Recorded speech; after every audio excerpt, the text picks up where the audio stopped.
World News in 5. Right now.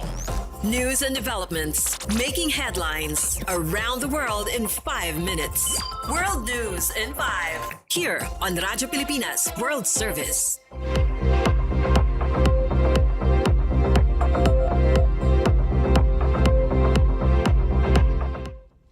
Good day to all of our listeners here on Radyo Pilipinas World Service. This is World News in 5 and I'm your host, Steph Vicente. United States President Donald Trump says he is still not satisfied with the terms of a potential agreement being negotiated with Iran despite signs of progress in recent days.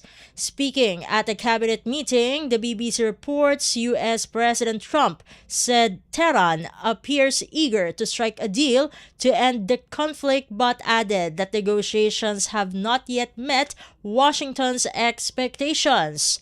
He reiterated that the United States remains prepared to resume military strikes if no acceptable agreement is reached. His comments came after Iranian state media reported details of a supposed draft deal, including reopening the Strait of Hormuz and a possible U.S. military withdrawal from the region.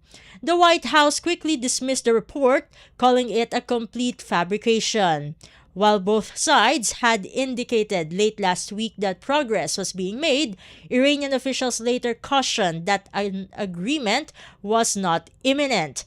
U.S. Secretary of State Marco Rubio said there has been some movement in the talks but declined to provide specifics on remaining differences. For now, both Washington and Tehran continue negotiations with uncertainty still surrounding whether a final deal can be reached. In other news overseas, Iranians are reacting with mixed emotions after reports of a partial restoration of internet access following months of a near-total nationwide shutdown. According to CNN, some residents say connectivity has improved, but many still rely on virtual private networks or VPNs to bypass ongoing restrictions. Others expressed frustration online, saying the limited access is too little, too late after weeks of isolation. Critics also accused authorities of exaggerating the move, noting that basic internet access remains tightly controlled. Monitoring group NetBlocks confirmed that services began returning on the 80th day or the 88th day of the blackout, calling it the longest nationwide shutdown in modern history. The restoration follows an order from Iranian President Masoud Pezeshkian to ease restrictions, though it remains unclear how fully the directive will be implemented. Internet curbs were first imposed in late 2025 amid widespread anti-government protests and were tightened further during recent military tensions. While some access has resumed, filtering systems remain in place, and popular platforms like WhatsApp are still restricted or require workarounds to use.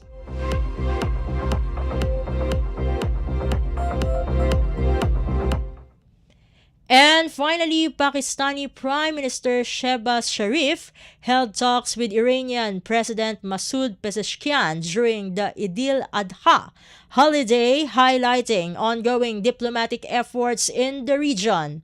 In a post on social media, Al Jazeera reports, Pakistani Prime Minister Sharif and the Iranian leader expressed appreciation for Pakistan's continued push for peace amid rising tensions.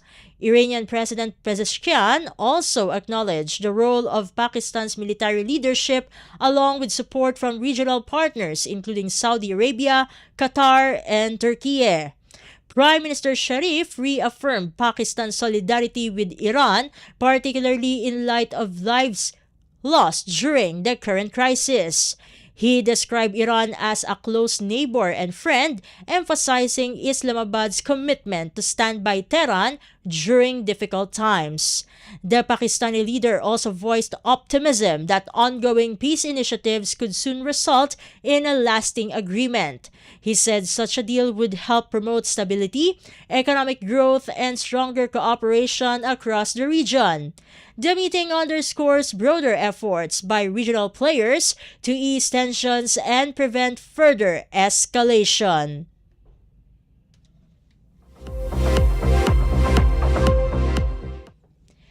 And that concludes today's edition of World News in 5. For Radyo Pilipinas World Service, this has been Steph Vicente.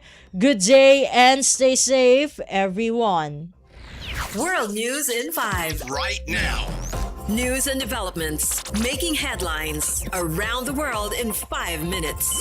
World News in 5. Here on Radyo Pilipinas World Service.